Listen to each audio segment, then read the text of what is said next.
Ukrainian President Volodymyr Zelensky's government is facing mounting criticism after blocking the appointment of US-based economist Tymofiy Tsyvinsky as head of the Bureau of Economic Security, despite the candidate being unanimously backed by an international selection panel.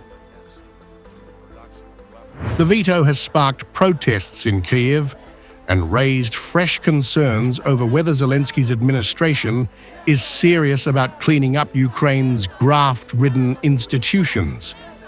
Critics say the pattern of blocking reformers is becoming too consistent to ignore.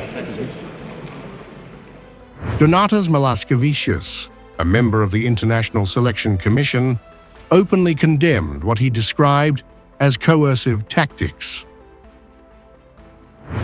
I was really shocked by the extent to which attempts were made to influence our decisions. The use of the Secret Service to influence this election seems not only unacceptable but also dangerous.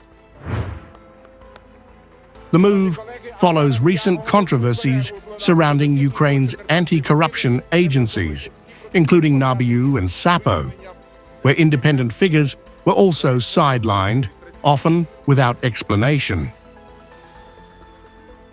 Prime Minister Yulia Sviridenko attempted to justify the rejection, suggesting that security and political stability trump reformist ideals.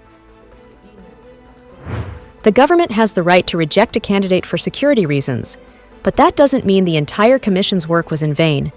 The government is not a rubber stamp machine. If it were just rubber stamping candidates, there would be no point in its existence.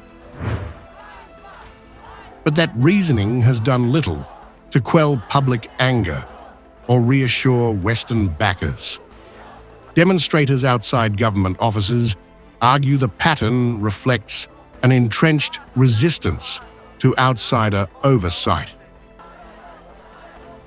Olena Trehub of Ukraine's Independent Anti-Corruption Commission, NAOCO, pointed to a broader agenda behind the government's decisions. Before these events related to NABU and SAPO, there were some doubts that maybe Tsyvinsky was just an isolated case. But after it became very clear that the government just doesn't want him because he is an independent person. With Ukraine's EU talks and wartime credibility on the line, the optics are growing worse for Zelensky, not better.